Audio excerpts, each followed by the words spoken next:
This episode is brought to you by the Shop 1 in 5 Pledge. We believe that when you purchase from a small online or offline business, your dollar goes further. Hey friends, Minna and I created the Shop 1 in 5 Pledge, and we're inviting you to take it with us. It's a commitment to make 1 in 5 of your purchases from a small business, online or offline. It's a way to make an impact together where and when it matters most. Because the truth is, your purchasing power matters now more than ever. Head to shop1in5.com to take the pledge. Make that commitment to shop 1 in 5 of your purchases towards a small business. We also invite you to shop the directory if you don't know where to find other small businesses. It's right there on the page.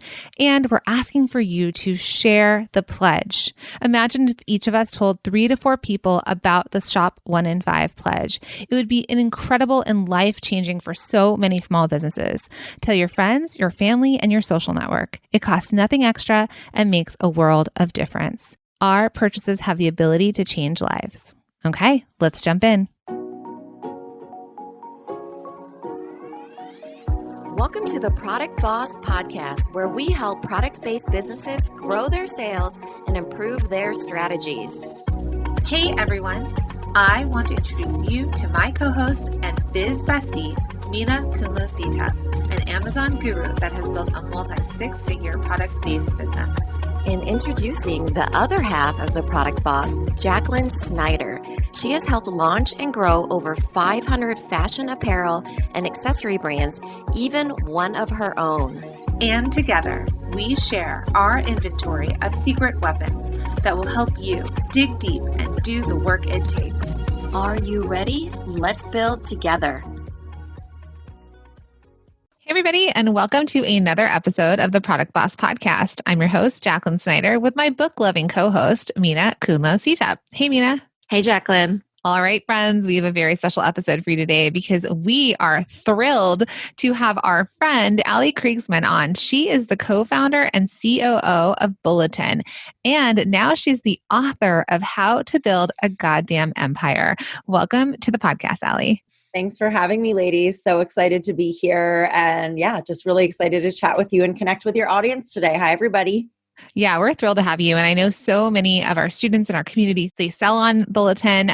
So would you mind first and foremost just telling everyone, if they haven't heard about Bulletin, what that platform is? Yes, Bulletin is a wholesale marketplace that connects retailers with the best brands on the planet. We are similar to other wholesale marketplaces in that we offer really generous financial terms to both brands and retailers alike, but we're a bit more curated and thoughtful when it comes to the brands we bring on, the discovery experience, and we're all about quality over quantity over here. Bulletin is also different and I think a bit special in that we started out as retailers ourselves. We used to run retail stores all around New York City, and prior to launching our wholesale marketplace, we had already at that point worked with hundreds and thousands of brands and scaling their distribution in our own stores. So we built the marketplace with merchants and retailers and buyers in mind, creating the most seamless discovery experience possible, making sure that they're seeing the best brands, all the most on-trend products. And yeah, it's been really awesome. We launched at the end of 2019 and we're at almost 7,000 retailers now and about 1,300 brands and growing. So come check us out. We want to meet you. And obviously the Product Boss has been really exceptional in introducing us to great brands and retailers, and hosted a panel with us just a few weeks back. So we've definitely enjoyed working together for sure. Yeah, I think it's a little bit of a match made in heaven. We just actually had done a panel with Ali and Bulletin, just facilitating the growth of small businesses. And I think that, all of you at Bulletin are so collaborative and so education forward and all of that. It's just a dream team, I feel like, when it comes together. So what we wanted to talk about really too is, so you wrote a book, right, Ali? And so during this time, you wrote a book, plus you have Bulletin. So there's lots of things happening as far as that. Like, could you kind of work the timeline into that for us of how that came about while you were building Bulletin? Yeah. So when we were running retail stores, we were in the New York Times. At the time, we ran stores that exclusively hosted female-founded brands. And we pioneered a co-retailing model where we gave brands a real-time sales dashboard and customer feedback dashboard so they could track their in-store sales and performance and collect feedback from our store associates in real time. A lot of people don't know about that because we were a retailer that was really kind of emphasizing our consumer brand and trying to target consumers. So we didn't talk up the B2B side of our business all that much. But when we were running those stores, we were in the New York Times, and I was approached by a literary agent who I guess appreciated a funny quote in the story, and asked if I wanted to write a book about entrepreneurship and building Bulletin, and if I were to write a book, what would it talk about? So I ended up putting a proposal together, and then in 2018, at the end of that year, was when everything finally came together. I got the book deal, and got sign off to write the whole book. So that was definitely really intense and felt very daunting. I think it's much like starting a business where you see this giant Mount Everest that you have to climb, and you can get really anxious about the destination rather than kind of breaking down the journey into little bite-sized pieces. So yeah, it was definitely overwhelming to realize like I had to keep building and growing my business and write a book at the same time. How would I find the time? How would I make it happen? And then to compound that, we decided to build and launch our own wholesale marketplace and become a tech company at the end of 2018 as well. So we spent, the first 70% of 2019 building this tech platform, scoping it out, getting brands on board, getting beta retailers to use the site and give us feedback. And so it was very unexpected to be like writing this massive book and pivoting and growing my business all at once. But yeah, we launched the marketplace at the end of 2019. The book was supposed to come out in September of 2020, but we postponed it due to COVID. And yeah, we grew really rapidly and all organically last year. We were just about to turn on paid marketing and paid acquisition, and I run the growth team. So kind of doing that brute force growth while writing a book was definitely a doozy, but I feel really lucky because the work I do at Bulletin directly supports and empowers small businesses. And the book does the exact same thing. So it was just really exciting to be able to marry my love of writing with the way I love supporting and serving independent brands, retailers, and small businesses, and see that all come together. And what I love in your book, so it's definitely stories, right? It's small stories about businesses as they're growing empires, which is what we're all about, right? We're about makers and manufacturers and retailers building empires out of their homes. So you have chapters that are like the business you start isn't the business you'll run, or grow slow and more dough. So I love that you just demystify the world of entrepreneurship in real time. And the coolest thing about you, and for all of our product entrepreneurs out there, is that you see both sides. So you work with the retailers and you work with the brands. And so that bringing it together, I think, oftentimes the brand is curious, what does the retailer need or want? And then the retailer is like, well, what are these brands thinking? Or how can I get what I want? So I love that you sort of have that behind the scenes knowledge. So tell us a little bit about what's inside the book for our product bosses. Yeah. I don't know how either of you feel. And I feel like we've had a lot of candid convos in the past, but maybe haven't covered this topic because I don't know as much about how and why the product boss started and how you felt getting that business off the ground. But when I started Bulletin with my co-founder and our CEO, Alana, I actually felt very lonely and alienated by the version of entrepreneurship I was getting fed by the press, by Instagram, by a lot of these household name founders on the cover of magazines, raising massive amounts of venture capital.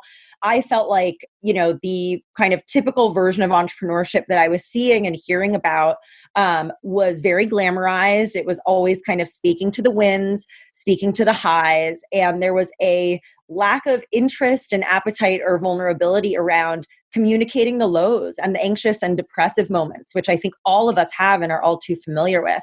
So the first thing I wanted to do in piecing the book together and deciding the tone and the angle and the coverage was, one, just making entrepreneurship more real and accessible for current or aspiring entrepreneurs. I think that when we see women crushing it on Instagram or getting these magazine covers or, going on how I built this and kind of talking about how they, stumbled their way through success, it can feel very far away from the real lived experience of small business owners or earlier stage startup founders.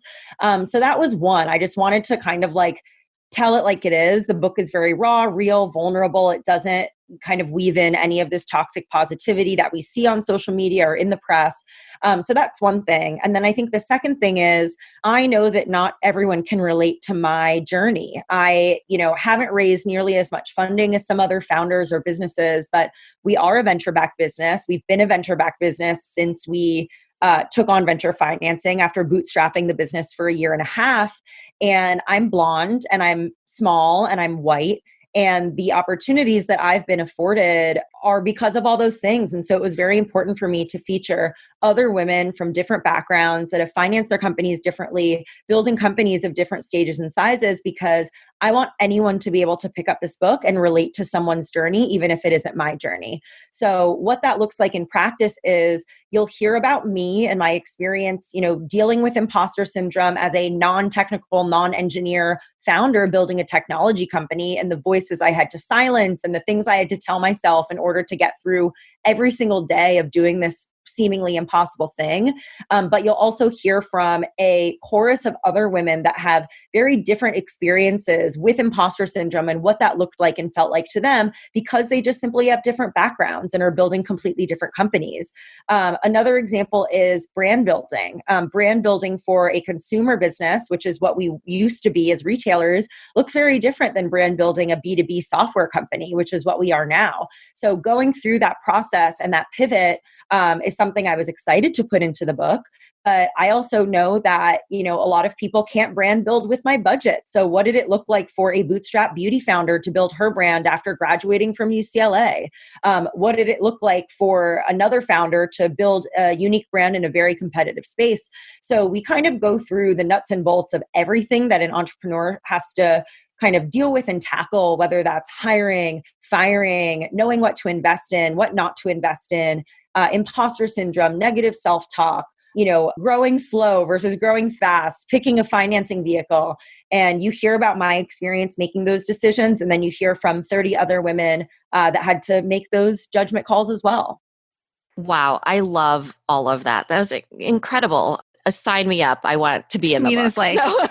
I've been working on the pitch. I'm glad it landed. So I want to read this part from you. This is what you said about the book. Okay. So it says, most importantly, I'm trying to help founders and especially women redefine the word success with every single chapter.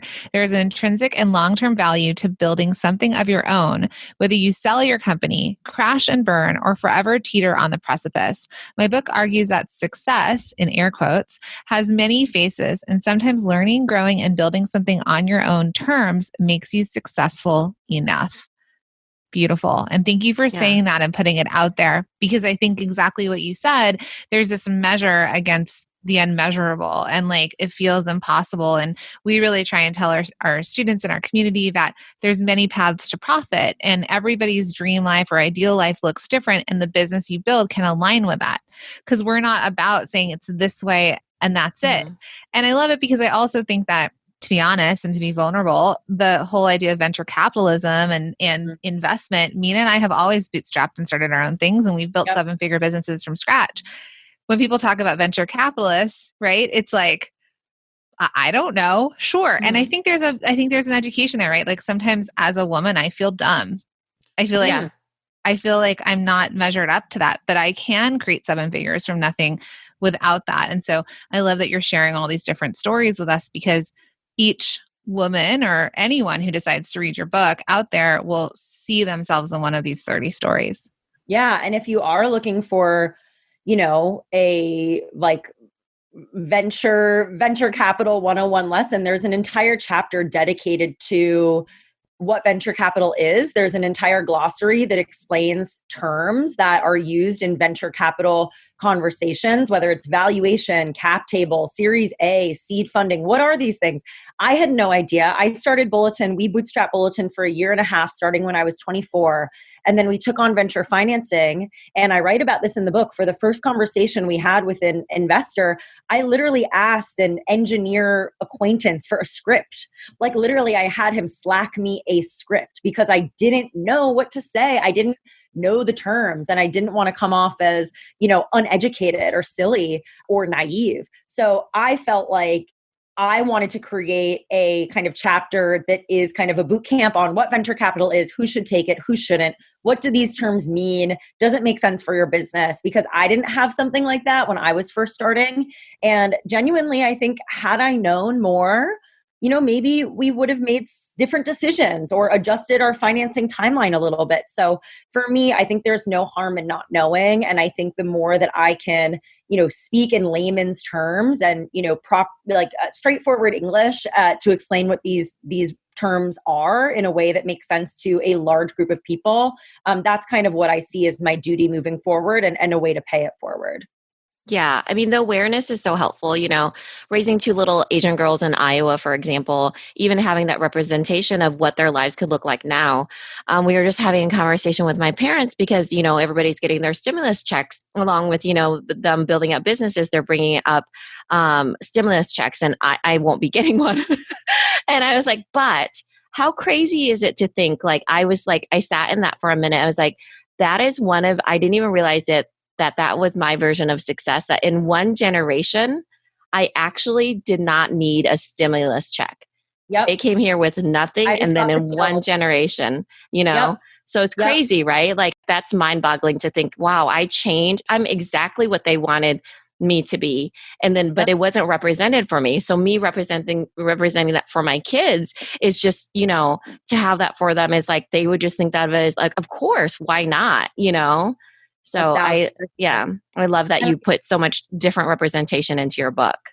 I think that that's kind of why we need to create these different metrics for success. Like you said, not everyone, because venture capital is such an insular boys club, not everyone will be able to become the, Whitney Wolf and Bumble of their lives because there are certain things about the venture capital system that elevates certain founders over others. So, and that needs to change. I'm not saying that doesn't need to change. And I have a whole chapter on that too, but it's silly for us to compare ourselves to successful women we don't know because we have no idea the details of how they got there, who they knew, what transpired behind the scenes. And all we can do is control for ourselves and our definition of success, given our backgrounds, our resources, and what we can control. So this even came up last night. I was talking to my boyfriend's mom because I had a really tough week, just personally, professionally, was dealing with a lot and was getting really down on myself. I mentioned before this that, February with wholesale was definitely a tricky month and things are now turning around with the vaccine announcements. But I kind of started to get into that bad habit of creating a false metric of success where I was like, we need to be at this rate of sales or this many brands need to have gotten orders. And I feel that level of accountability to our community. But my boyfriend's mom was like, I just listened to you have a 2-hour, extremely candid and open conversation with your co-founder and who's your CEO, Alana. To have a business partner that you can do that with and come out the other side with and move forward with and have tough conversations with and be on the same page, that is successful. That means you're a successful communicator. That means that you've built a toolkit where you're able to, confront each other, have that one-on-one discussion and come out the other side stronger than before. And so I think women need to hold those moments closer rather than feeling like, oh, I missed my sales goal this month, or, oh, I don't have enough Instagram followers, or, oh, XYZ horrible thing is happening or something is not happening to my business. So therefore I'm unsuccessful.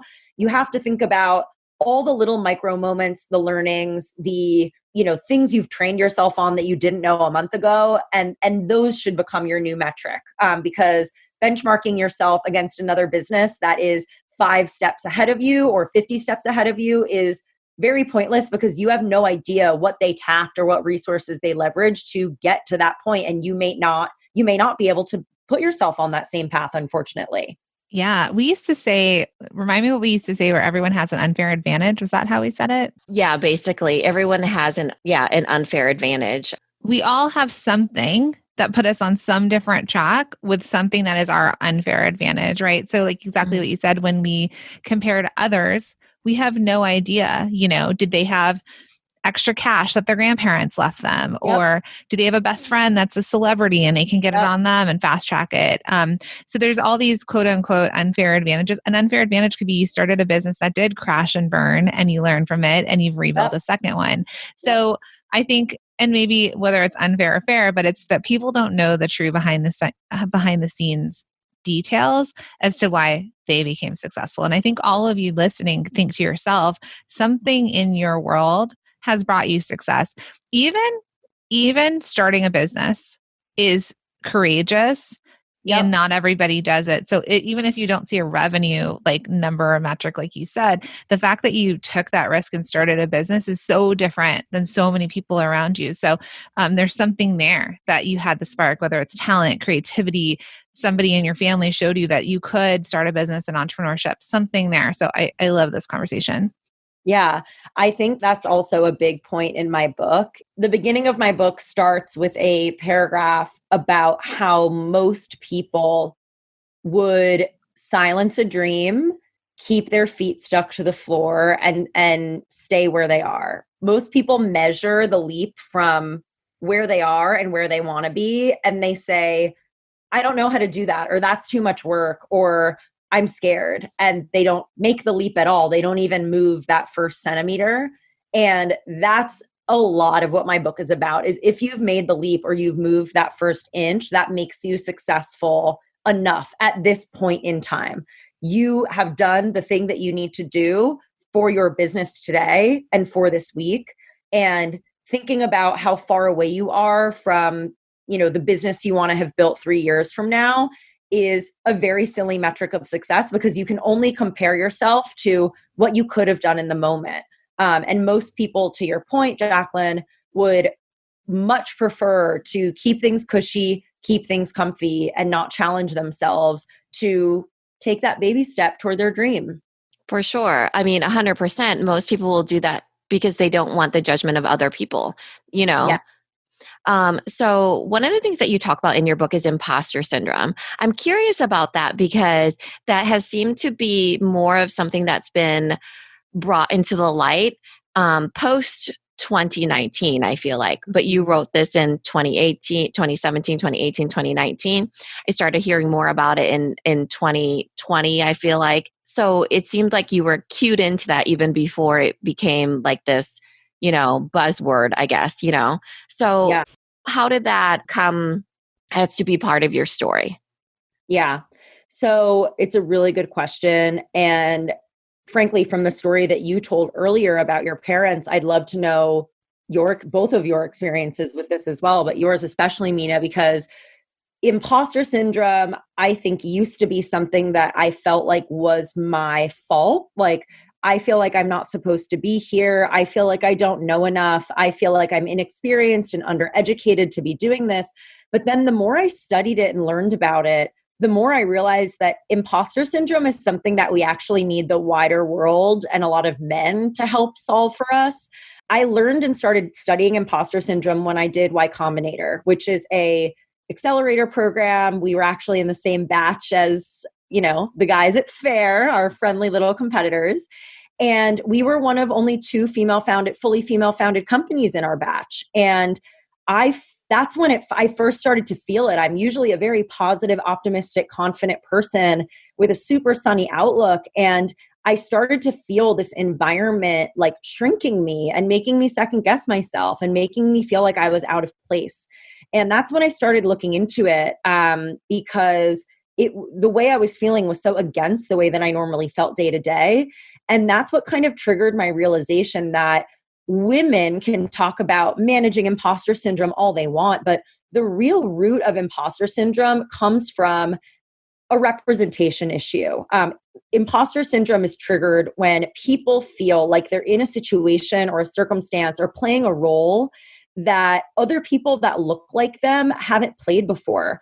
So there's a lot of evidence that women experience imposter syndrome in certain professional environments once they enter the C-suite. There's a lot of evidence that different minority communities experience imposter syndrome at a higher rate because it's multiple things compounding on each other. You're a woman in the C-suite and you're a Black woman. You're a woman in the C-suite and you're an Asian woman.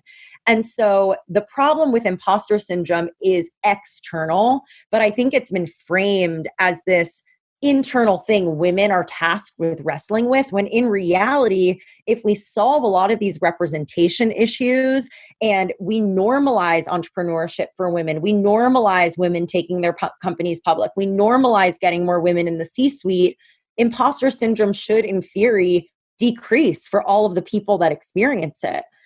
So Minna, that's why I was so interested in hearing your story and your experience with it, because I have the woman factor, obviously, but it's not really being compounded by anything else. And for you to be in this amazing situation as a business owner with all of this generational advancement, not needing the stimulus check and the role model that you're playing for your children, I'm curious if you've wrestled with it in even a different way than I have in this kind of tech space as a female-founded tech company.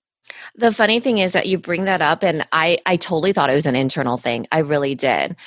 Because growing up, you're taught to express in a certain way. Being an Asian culture, you're never taught to shine, or you're immediately taught to assimilate and shrink, and kind of in blend. your culture, in your family, because they were refugees, right? Yeah, so that refugees. Right. But even with the being refugees, it wasn't like to be scrappy and to survive. It was definitely to blend in to survive, And I think with awareness of that, actually, the funny thing is that with my journey in particular, I have that success and am able to, not get the stimulus check and feel this gratitude towards my parents because I know the success, the sacrifices they made. But I will tell you, I hid everything from them. So even the successes now, they don't fully know, that I'm shining bright over here. Very right. Yeah. So I think that it's it's still a little bit of that's why I feel like it was so internal, because it's even in their world, they don't want me to shine so brightly, even though they're very proud of my successes and not having to have the stimulus check and all that stuff. They know that I am successful. They know I go on video, but I think that they still are not sure that that success comes from putting yourself out there and being a leader. And I think for them, there's still that underrepresentation for in their minds, to be successful, you don't blend in. What kind of world is this? An Asian women, they, even thinking about I actually have a hyphenated last name, so there's all these things that are not comfortable for them, that we're the first generation that we kind of have these liberties, but in a way I still have to hide 50% of it. Right. And I'm sure that affects I won't assume, but it's highly likely that those external factors contribute to a sense of imposterism. Oh, 100%. Versus thinking why do I think this way? Something's wrong with me. I want to make these thoughts go away. Those thoughts have been planted there and massaged and nourished over years and years and years of things with your family, things that are specific to your culture, things that are specific to your work environment and the lack of representation in your work environment or at certain tiers of employment, like director or VP or C-suite level within your work environment. So that's something I touch on in the book. Is there are ways to manage and wrangle imposter syndrome and confront it. And to your point, Minna, I get very candid about the downsides of letting imposter syndrome take over. When you let imposter syndrome win, you can't be vocal about your business. You can't seek and pursue opportunities. You can't put yourself in the spotlight because you're worried that if you get in the spotlight, you're going to burn or something horrible is going to happen. And I get very candid about being look, if you still feel imposterism and this is something you deal with, instead of just magically thinking that you can make it go away, why don't you start thinking about the ways that it's hurting you and the way it's hurting your growth in your career, and let that be the deterrent, rather than feeling I just shouldn't feel this way and I want it to disappear, because it's not your fault. It's going to take a while for it to disappear. There are ways you can manage it, but we need to make a lot of these external structural changes culturally, within workplaces and all of it to support women in turning down this voice forever. I think that's so important. And, in a time right now, there's a lot of conversations about, like you said, representation and speaking up and being heard. And, we, especially in 2020, leaned in with our students in our community to show up, to show their faces, that people are buying from people. And so I think that's something also for everyone to think about in terms of representation. Maybe all of you are running your own businesses out of your living rooms and it's just your kids and your dogs and your cats watching you and being like, oh, okay, she's the boss of this business. She's the CEO, in quotes, as she's like cleaning up dishes and, processing orders. Right. But we have access to so many more people on social media, right? So by showing your face and showing the real life behind the scenes of a small business and what it looks like, that you can balance homeschool and, have your candle company or your skincare company or whatever it is, that those little moments of representation are proving it to other women, other people, kids, teenagers, all the people, and you're leaving this legacy behind that you're leaving, you're showing there's representation there. So, thank you for writing this book. I think it's going to be so impactful. And I love that you were also education forward in it so that it didn't make anyone feel, it sounds like, they would feel dumb at reading the chapter where they're like, well, I don't understand what this means, but you'd break it down simply. And I think that's so important, the education part, because not all of us, are able to get our MBAs or even have the time to sort of research the business, but we ended up being business owners nonetheless. Yeah. And we're good enough as we continue to learn. Even the representation of, women partnerships. I think that that's something that we, as Jacqueline and I are growing so fast, we don't see a lot of women partnerships. We're almost having to, like you said, it's an external thing where we kind of have to pave the way for other people to be like, oh, I get it. Women don't have to be competitive, And I think that the book is a perfect representation of that, of people, of everybody working together and kind of being aware of this collaborative movement of it's not one or the other. You don't have to compete with each other. Definitely. And I make that point in the book as well. Like the end of the book concludes with the acknowledgement that Bulletin only exists and my journey only exists. And we have this massive community of brands and retailers, and we opened stores and we had a team because so many women yesed me and yesed Alana along the way. Building something from nothing takes a village. It takes a lot of people buying into your ideas, believing you, wanting to pay you, wanting to introduce you to people, wanting to support you. And I'm filled with so much gratitude for every single person that gave us a chance, gave us a second chance, said yes to joining our stores. I think about the retailers that before we even had a working marketplace said yes to becoming beta users. And that's what building is. You can't build, the Eiffel Tower as one person. You can't build the Empire State Building as one person. It takes a lot of people moving different pieces. And I write a lot about Alana as well. Alana wasn't a big part of the book writing process. It's a book that I wrote on my own. It happens to be about Bulletin, but she let it be kind of my personal project and gave me that grace and let me do it, which honestly is a lot to say for a CEO running a venture-backed business that's scaling quickly, letting your co-founder and trusting your co-founder to get her stuff done and write a book at the same time. But I write a lot about the nature of our relationship because, to your point, Minna, I want it to be inspiring to other women. I want people to know that they don't need to compete with the woman that they're, sitting next to at work. They don't need to compete with, a woman they're working with cross-functionally. If you run a candle brand, who's to say that another candle brand is your competitor, right? Like maybe they'll launch new product categories and you eventually want to partner down the line. So it was really nice to reflect on me and Alana's relationship and be able to have a place to write about it and speak about it and just praise her, because to be totally candid, I feel like she is really the first adult female relationship I've had that has felt so ego-free, so supportive, so empowering. And she's 4 years older than me. She plucked me up when I was 24 and she saw something in me that I didn't yet see in myself at that age. So the only reason I am here at all, I have a business, I have a book, is because Alana, she was the first woman who yesed me and the first one who believed in me, and just really excited for people to learn more about her and meet her because she's a bit more reserved than I am. And there's so much about her to love and just be inspired by. Yeah, I think I see that so much with Bulletin. I see that in your book and everything, that it's really about holding a space for each other. And that's what really, like Jacqueline very much holds a space for me and kind of pulls me up into that space when I don't want to be in a great way, right? Like she wants me to shine as bright as I can shine. And then same with the people in our community and same with me with her is that we're holding spaces for each other. And I think that is something we're going to see a lot more of.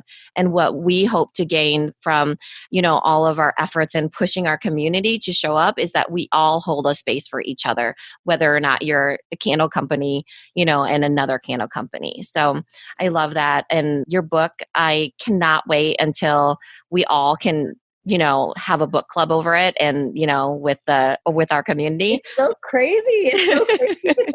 It's someone, I didn't realize my publisher was sending copies out to people. And someone posted the book yesterday and I'm like, who is this woman who has my book and is reading my book? And I recorded an audiobook too. And there's this excitement, but also this kind of tension and anxiety about releasing these words out into the world and knowing that people are just going to be able to pick it up and read it or listen to it. It feels very out of body. It still doesn't feel real to me at all. Well, we are so excited for you and so glad that we could support you and have you on the podcast and just let our audience know about obviously Bulletin, because you've been so supportive of the brands that we work with, but then your book and being an author and being vulnerable and setting and paving this path and letting people see that the light, right? Like letting them see their journey and measure success. So your book drops on April 6th. April 6th, and you can check out the Today Show at 9 a.m. on April 6th if you want to learn more. I feel like we should compete with the Today Show. Maybe we'll drop this the same day as the Today Show. That's called blitzing, right? That's called launching, or we're part of your launch team. Yeah. So we'll have the Today Show and then Jacqueline and Minna over here. It'll be a great party. We'll see how that interview goes. It's going to be nothing like this one. So thank you so much. So let our listeners know how they can connect with you, how they can pre-order or buy the book. Just let everyone know how they can get all the amazing things that you have. Yeah, I think the easiest thing would be to just follow me on Instagram. I use a platform called Norby for my link in bio. They make it super easy to link out to a bunch of pre-order links. You can pre-order from indie bookstores or mass bookstores through that link. I have a ton of events coming up for the book launch. I'm doing a few panels with brands that sell on Bulletin. The first one is a bootstrapping beauty panel with the founders of Fur, as well as Jamika, the founder of Rosen Skincare. We're also doing a panel on crowdfunding. We're also doing a panel on building your brand on Instagram. So honestly, go to my Instagram. It has everything. It's at Ali Kriegs. It's ALIKRIEGS. Awesome. Perfect. And you will be able to find how to, I think we're going to plan on dropping this when they can actually order it. So get the book. Message Ali when you get it for them. Yeah. Mm-hmm. Let her know you love the book. Let's support a fellow female entrepreneur. And thank you again for being on the podcast. Thank you. Thanks, ladies Ali. are the best. And thanks to everyone. Thank you for being here and listening all the way through the Product Boss podcast. If you love our show and it has helped you in any way in your business, would you mind doing 2 things for us? Subscribe to the show so you never miss an episode and leave us a review. Reviews help other product entrepreneurs know that this is the place to be to grow their businesses and realize that they're not alone. And we know that you all know that a 5-star and honest review helps you sell more products to more people. So you know that your reviews help us reach more listeners around the world. Remember, what we give is what we receive, and we are all about helping each other in the Product Boss community.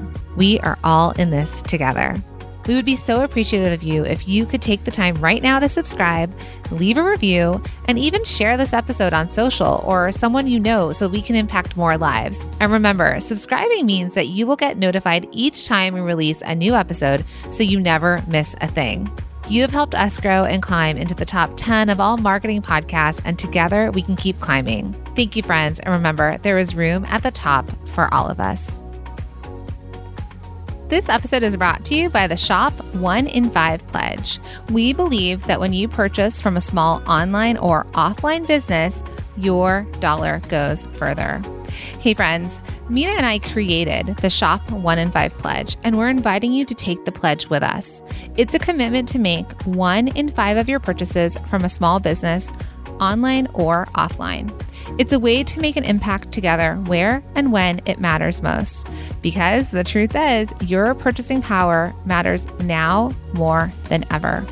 We're inviting you to take the pledge if you head to shop1in5.com. The link is in the show notes. And when you get there, please make sure to share the pledge with your friends, your family, and your customers. Let's invite everyone to take the Shop 1 in 5 pledge so that we can all use our purchasing power to change lives.